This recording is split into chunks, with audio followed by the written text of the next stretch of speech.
పార్లమెంట్లో మరొకసారి రెచ్చిపోయిన రాహుల్ గత కొద్ది రోజులుగా పార్లమెంట్లో ఒక ఆట ఆడేసుకుంటున్నాడు కదా. గత ఏవైతే పార్లమెంట్ సమావేశాలు స్టార్ట్ అయ్యాయో అప్పుడు ఆయనకి మొట్టమొదటగా ఈ ప్రభుత్వంలో ప్రతిపక్షాలకు ఒక నాయకుడిగా ఆయన్ని ఎన్నుకోవడం జరిగింది. సో ప్రతిపక్ష నాయకుడిగా ఎప్పుడైతే ఆయన మొదలయ్యాడో అప్పటి నుంచి ఈ ప్రభుత్వాన్ని తన మాటలతోటి ఉక్కిరిబిక్కిరి చేస్తున్నాడు. ఇన్నాళ్ళు రాహుల్ గాంధీ మీద ఉన్న ఇమేజ్ మొత్తాన్ని చెరిపేసుకొని నిజంగా రాహుల్ గాంధీ 3.0 అనేది చూపిస్తూ ఉన్నాడు అనమాట. సో ఇంత ప్రభుత్వం కూడా ఇంత గట్టిగా ఇంత బలమైన ప్రతిపక్షాన్ని ఎదుర్కొంటానని కల్లో కూడా అనుకోని ఉండదు. సో వాళ్ళు మొదటిసారి స్పీచ్లోనే చాలా ఇబ్బంది పడిపోయి మోడీ కావచ్చు, అమిత్ షా కావచ్చు, వీళ్ళు కాస్త అసహనానికి గురయ్యారు. ఆయనకు సమాధానాలు చెప్పడానికి కూడా వీళ్ళకి సరైన ఇది రాలేదన్నమాట. సో ఆ పరిస్థితి మొదటి స్పీచ్లో క్రియేట్ చేశాడు రాహుల్ గాంధీ. ఆ తర్వాత ఈరోజు మరొక స్పీచ్ అనమాట. సో ఈసారి కూడా దుమ్ములు లేపేశాడు. ఇప్పుడు కూడా ఆయన మాటలకి సమాధానాలు చెప్పుకోలేక వాళ్ళకు ఏమీ అర్థం కాలేదన్నమాట. ఇక ఆర్థిక మంత్రి నిర్మలా సీతారామన్ గారు అయితే ఇలా తలగొట్టుకున్నారు. సో ఆ విధంగా కొంతమంది రియాక్షన్లు చాలా హైలైట్ అయ్యాయి నిన్నటి పార్లమెంట్ సమావేశాల్లో. సో రాహుల్ గాంధీ ఏం మాట్లాడాడు, ఏ ప్రశ్నలకి ఆవిడ తలగొట్టుకోవాల్సి వచ్చింది, మోడీకి ఏ విధంగా అసహనం కలిగించాడనేది మాట్లాడుకుందాం. దీంతో పాటు అంబానీ అదానీలను కూడా A1 A2 అని చెప్పేసి వాళ్ళను ప్రకటించాడనమాట. మామూలుగా A1 A2 అంటే ఎవరినంటాం మనం, ఏదైనా కేసులో కీలకమైన నిందితులు ఎవరైతే ఉంటారో సో వాళ్ళని మనం A1 A2లుగా చేరుస్తూ వస్తుంటారు. సో వాళ్ళ కేసులో వాళ్ళ ఇన్వాల్వ్మెంట్ని బట్టి A1 A2 A3 ఈ విధంగా అలా పోలీస్ కేసులు చేస్తూ ఉంటారు. కానీ దాన్ని సంబోధిస్తూ అదానీని అంబానీని A1 A2 అన్నాడు. సో ఎందుకన్నాడు, వాళ్ళని ఎలా అంటే మరి అది అలాంటి పదం ఉపయోగించవచ్చా మరి పార్లమెంట్లో అనే క్వశ్చన్ కూడా బయలుదేరింది. కానీ ఒక అభ్యంతరం, స్పీకర్ చెప్పిన అభ్యంతరాన్ని ఆయన దృష్టిలో పెట్టుకొని ఈ విధంగా వాళ్ళని A1 A2 అన్నాడు. మరి ఏ అభ్యంతరం పెట్టారు ఏంటనేది కూడా మనం ఇప్పుడు మాట్లాడదాం. రాహుల్ గాంధీ ఈ పార్లమెంట్ సమావేశాల్లో కొత్తగా కనిపిస్తూ ఉన్నాడు గత కొద్ది రోజులుగా. గతంలో ఆయన ఇచ్చిన స్పీచ్లో కొన్ని విషయాలు కీలకంగా మాట్లాడాడు. ఆ కొన్ని విషయాలు ఏంటంటే ముఖ్యంగా హిందుత్వవాదం మీద కావచ్చు, అలాగే RSS మీద కాస్త దుయ్యబట్టాడు. అలాగే శివుడి ప్రతిమను చూపించి ముఖ్యంగా ఎప్పుడైతే వీళ్ళు జై శ్రీరామ్ అంటూ నినాదాలు చేస్తూ ఆ శ్రీరాముడిని ఓన్ చేసుకొని అదేదో బీజేపీ పార్టీ సొత్తులాగా రాముడు బీజేపీ పార్టీకే దేవుళ్లాగా వాళ్ళు ట్రీట్ చేస్తూ వచ్చారో సో దాన్ని కౌంటర్ చేయడానికి చాలా కాలంగా కాంగ్రెస్ పార్టీ కావచ్చు, రాహుల్ గాంధీ కావచ్చు, మిగతా ప్రతిపక్షాలు అన్నీ కూడా ఇబ్బంది పడుతూ వచ్చాయి. అది దేశ ప్రజల సెంటిమెంట్కి సంబంధించిన విషయం. ఏ విధంగా కౌంటర్ చేయాలి, వీళ్ళేమో అభివృద్ధి చేసి ఓట్లు అడగరు, దేవుడి పేరు చెప్పో సంస్కృతి పేరు చెప్పో ఓట్లు అడుగుతారు.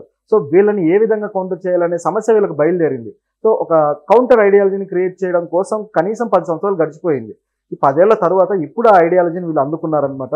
సో గత పార్లమెంట్ సమావేశంలో రాహుల్ గాంధీ మొట్టమొదటిగా సంవిధానం చూపించి ఆయన వ్యాఖ్యానించడం, ఈ జై సంవిధానం అనడం ఇదొక కౌంటర్ ఐడియాలజీ అయితే, దీంతో పాటు శివుడి ప్రతిభను చూపించి శివుడి బొమ్మను చూపించేసి శివుడు శాంతికి గుర్తు, ఆయన త్రిశూలం అనేది శాంతికి గుర్తు, ఎడం వైపు ఉంది అది అని చెప్పేసి ఆయన ఒక ఇంటర్ప్రిటేషన్ ఇచ్చే ప్రయత్నం చేశాడు. ఇదంతా కూడా చాలా అద్భుతంగా పేలింది. దాన్ని కొంతమంది వివాదం చేసినా అది లెక్కలోకి రాలేదు. సో ఈ విధంగా రాహుల్ గాంధీ హైలైట్ అయితే మొత్తం జాతీయ మీడియా కూడా ఆయన్ని హైలైట్ చేయక తప్పలేదు. ఏవైతే సోకాల్డ్ గోడి మీడియా ఉందో వీళ్ళు కూడా హైలైట్ చేయక తప్పని పరిస్థితి ఏర్పడింది.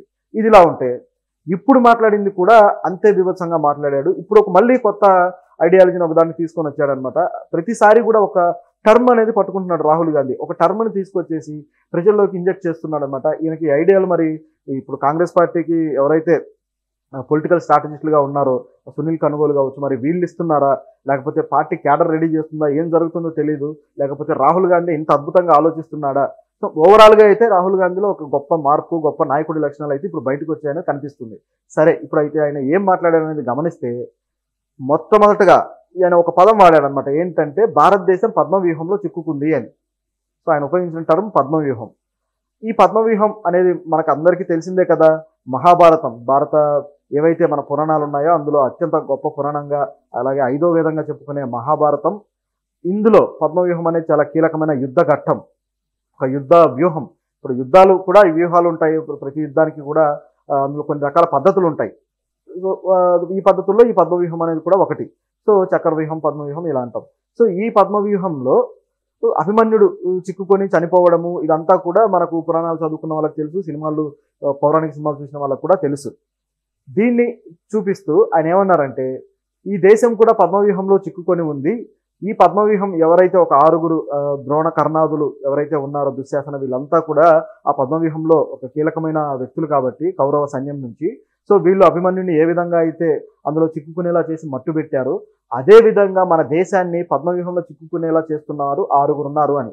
అప్పట్లో భారతంలో ఎవరైతే 6 ఉన్నారో అదే విధంగా ఇప్పుడు కూడా 6 వ్యక్తులు ఉన్నారు అని చెప్పేసి ఆ 6 వ్యక్తుల పేర్లు రాహుల్ గాంధీ చెప్పడం జరిగింది. సో ఆ 6 ఎవరు అంటే మొదట మోడీ, అలాగే అమిత్ షా, అలాగే అజిత్ దోవల్, మోహన్ భగవత్, అంబానీ, అదానీ, ఈ 6 పేర్లు చెబుతూ ఆయన వీళ్ళని ఈ విధంగా అన్నాడు అనమాట, పద్మవ్యూహాన్ని రచించిన వాళ్ళు అని. మరి ఇందులో చిక్కుకున్నది దేశం అంటే ఏ విధంగా చిక్కుకుంది, ఏ యాంగిల్లో చిక్కుకుంది అనేది కూడా ఆయన ఒక ఎక్స్ప్లెనేషన్ ఇచ్చాడు. అది కూడా అంటే దేశ సమస్యలన్నింటినీ కూడా అందులో పెట్టాడు అనమాట, అందులో చూపించాడు ఆయన ఎక్స్ప్లెనేషన్లో. ఇది కూడా చాలా బాగుంది నిజానికి. సో అదేంటంటే ముఖ్యంగా ఎవరైతే ఇప్పుడు అగ్నివీర్ అని చెప్పేసి ఒక పథకాన్ని తీసుకొచ్చేసి కేవలం సైన్యం ఎవరైతే యువకులు ఉన్నారో వీళ్ళని కొద్ది రోజులే వాడుకొని, కొద్ది రోజులే వాళ్ళకి ట్రైనింగ్, తర్వాత సర్వీస్ తీసుకొని తర్వాత వాళ్ళని తొలగించడం అనేది ఉద్యోగ భద్రత లేని ఒక సిస్టమ్ అని చెప్పేసి ఆ రోజుల్లోని చాలా ఆరోపణలు వచ్చాయి.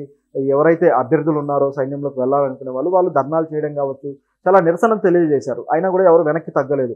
దేశభక్తులు అనే వాళ్ళు ఈ విధంగా ఉండొచ్చా అది ఇది అని. అదేదో సైనికులకు మాత్రమే దేశభక్తి ఉండాలి, దేశంలో ఉండేవాళ్ళు మాత్రం ఉండక్కర్లేదు అన్నట్టుగా కొన్ని ఇంటర్ప్రిటేషన్స్ చెప్తూ వచ్చారు కొంతమంది. కానీ దేశభక్తుడు అనేవాడు ప్రాణాన్ని పణంగా పెట్టి పోరాడతాడు. సైన్యం వాడు 4 రోజులున్నా ఎన్ని సంవత్సరాలు ఉన్నా సరే ప్రాణాన్ని పణంగా పెట్టి పోరాడతారు. సో వాళ్ళ రక్షణ, వాళ్ళ భవిష్యత్తు గురించి కూడా ఆలోచన చేయాల్సిన అవసరం ఉంటుంది కదా ప్రభుత్వాలు. కానీ ఆ విధంగా చేయకుండా కేవలం వాళ్ళ ప్రాణాలను మాత్రమే పణంగా పెడితే వాటిని తీసుకోవడానికి రెడీ అయినట్టుగా ఈ పథకం డిజైన్ అయ్యింది. సో దీన్ని విమర్శించారు రాహుల్ గాంధీ. దాంతోపాటు వీళ్ళ పెన్షన్ల విషయంలో కూడా ఎవరైతే అగ్నివీరులు ఉన్నారో వీళ్ళ పెన్షన్ విషయం కూడా ఏమీ మీరు చెప్పకుండా, దాని గురించి బడ్జెట్లో ప్రస్తావించకుండా మీరు ఎందుకు అలా ఉన్నారని చెప్పేసి ఆర్థిక మంత్రిని ప్రశ్నించడం జరిగింది. సో ఇదొక ఎత్తు. దీంతో పాటు యువత నిరుద్యోగులు ఎంతో మంది ఉన్నారు. సో వీళ్ళు ఈ పద్మవ్యూహంలో చిక్కుకొని ఇబ్బంది పడుతున్నారు, అల్లాడిపోతున్నారు అని చెప్పేసి ఆయన వీళ్ళను కోట్ చేయడం జరిగింది. అలాగే చిరు వ్యాపారులు ముఖ్యంగా వాళ్ళు ఇప్పుడు వచ్చిన పన్ను సిస్టమ్ ఏదైతే ఉందో ఈ పన్ను సిస్టమ్ వల్ల వీళ్ళు కుదేలైపోయే పరిస్థితి ఉంది. వీళ్ళకి సంబంధించి పన్నుల భారం తగ్గించే ప్రోగ్రామ్ మీరు ఎందుకు చేయలేదు, ఎందుకు దీన్ని మీరు బడ్జెట్లో ప్రస్తావించలేదని చెప్పేసి ఆయన కౌంటర్ చేయడం జరిగింది. సో ఈ విధంగా ఒకటి కాదనమాట, అనేక విషయాలను ఆయన ప్రస్తావిస్తూ వచ్చారు. ఇవన్నీ కూడా దేశ సమస్యలకు సంబంధించినవే. దాంతోపాటు మణిపూర్కి సంబంధించిన విషయాల్లో కూడా ఏ చర్యలు తీసుకోలేదు మీరు అన్నారు. దీంతోపాటు మరికొన్ని ఇంకా మీరు హిందుత్వం అని చెప్పేసి మతం పేరుతోనే చేస్తున్నారు, దేశ అభివృద్ధి గురించి ఆలోచించట్లేదు అని చెప్పేసి ఆయన మరో కౌంటర్ కూడా ఇచ్చాడు. ఇట్లా దాదాపు 46 నిమిషాల పాటు రాహుల్ గాంధీ మాట్లాడాడు. సో ఇందులో ఈ పద్మవ్యూహం అనే అంశం బాగా హైలైట్ అయింది. ఈ పద్మవ్యూహానికి 6 కాకుండా సిబిఐ, ఈడీ వీళ్ళను కూడా మీరు దన్నుగా వాడుకుంటూ ఉన్నారు, ఈ పద్మవ్యూహాన్ని బద్దలు కొడతారు దేశ యువత అని చెప్పేసి ఆయన గట్టిగా నినాదం ఇచ్చాడు. సో అది కూడా ఒక యువతకు స్ఫూర్తి పొందేలా ఆయన మాటలు సాగాయి అనమాట. సో ఇందులో బద్దలు కొట్టడం అనే అంశాన్ని కూడా ఆయన హైలైట్ చేస్తూ కులగణన, ఇంతవరకు కులగణన చేయలేదు దేశంలో, కులగణన చేయడం వల్ల నిరుద్యోగిత కావచ్చు, ఏ కులానికి ఏ దామాష ప్రకారం అభివృద్ధి జరిగింది అనేది లెక్కలు తేలుతాయి. కానీ ఇది చేయకుండా ఉండటం వల్ల కొన్ని కులాలు అయితే అసలు అట్టడుగున నిలబడిపోయి అవి అవకాశాలు అందుకోలేని పరిస్థితి కూడా కొన్ని కులాల్లో ఉంది. బాగా అట్టడుగు తెగలు ఏవైతే ఉన్నాయో దళితుల్లో కావచ్చు, అలాగే గిరిజనుల్లో కొన్ని తెగలు కావచ్చు. సో ఈ విధంగా ఉన్న పరిస్థితి ఉంది. అసలు తెలియదు కొన్ని కులాలు ఇంకా ఉన్నాయా మనుగడలో, సంచార కులాలు అయితే మనుగడలో ఉన్నాయా అనే డౌట్ కూడా ఉంది. మరి వాళ్ళందరూ చెల్లాచెదురైపోయి సరైన అవకాశాలు లేక చిత్రమైన పరిస్థితి ఉంది. దీని గురించి కూడా ప్రశ్నిస్తూ కులగణన చేసి మేము ఈ పద్మవ్యూహాన్ని బద్దలు కొడతామని చెప్పేసి రాహుల్ గాంధీ అన్నారు. సో అంటే నేను చెప్పడం ఈ కులాల పరిస్థితి అనేది అర్థం కావడం కోసం నేను ఈ విధంగా చెబుతున్నాను. రాహుల్ గాంధీ ఏంటంటే ఇంత ఎక్స్ప్లెనేషన్ ఇవ్వలేదు, కానీ ఈ కులగణన చేయడం ద్వారా జరిగే మేలు ఆయన ఆల్రెడీ తెలుసు కాబట్టి సో ఈ విధంగా అన్నాడు అనమాట. ఇట్లా ఈ కులగణన కావచ్చు ఇవన్నీ కూడా పద్మవ్యూహాన్ని బద్దలు కొట్టేవని చెప్తూ నెక్స్ట్ A1 A2 ఈ ప్రస్తావన మాత్రం చాలా ఇంట్రెస్టింగ్గా ఉంది. ఎప్పుడైతే ఈయన ఈ 6 పేర్లు చెప్పి ఇందులో అంబానీ, అదానీ పేర్లు పెట్టాడో దాంతో స్పీకర్ అభ్యంతరం తెలిపాడు. మీరు ఈ సభలో లేని వాళ్ళ గురించి మీరు మాట్లాడొద్దు, అంబానీ, అదానీ పేర్లను మీరు ఎలా ప్రస్తావిస్తారంటూ ఆయన అడ్డుకున్నారనమాట. సో దాంతో రాహుల్ గాంధీ వెంటనే మరో కొత్త ఐడియా వేశాడు. అదేంటంటే సరే వీళ్ళు సభలో లేరు కాబట్టి మీరు అనుమతిస్తే నేను నా మాటలు వెనక్కి తీసుకుంటాను, కానీ వాళ్ళను A1 A2గా సంబోధిస్తా, దీనికి మీరు ఓకేనా అని చెప్పేసి ఆయన అని A1 A2లకే మీరు మొత్తం దోచిపెడుతున్నారు, వీళ్ళ దగ్గర మాత్రమే దేశ సంపద అంతా ఉంది, ఇది ఎంతవరకు కరెక్ట్ అని చెప్పేసి కౌంటర్ ఇచ్చాడు. ఇలా అనడంతో ఒకసారిగా కాంగ్రెస్ పార్టీ సభ్యులైతే హర్షం వ్యక్తం చేశారు, అంత కోలాహలం నెలకొందనమాట. సో ఇట్లా ఆయన పదజాలం ఉపయోగించడంలో కూడా చాలా మెచ్యూర్డ్గా, చాలా తెలివిగా వాడుతూ ఉన్నాడు. నిజానికి ఇలాంటి పదాలు వాడడంలో మోడీ సిద్ధహస్తుడు, చౌకీదార్ అంటాడు, అలాగే ఛాయామీనా అంటాడు, అదంటాడు ఇదంటాడు, చాలా తెలివిగా మాట్లాడతాడు. కానీ అలాంటి పదజాలాన్ని ఇప్పుడు రాహుల్ గాంధీ అందిపుచ్చుకున్నాడు. సో ఇది రాహుల్ గాంధీ 3.0 అన్నమాట. సో అద్భుతంగా మాట్లాడి ఆయన ఈరోజు ఎక్కువ మార్కులు గెలుచుకున్నారు దేశ ప్రజల నుంచి. ఆయన ముందు పెట్టిన సమస్యలకు కూడా నిర్మలా సీతారామన్ గారు అయితే ఇలా తలగొట్టేసుకొని, తర్వాత మోడీ గారు అయితే అసహనం వ్యక్తం చేసి, ఇట్లా ఈ విధంగా కనిపించింది పార్లమెంట్లో.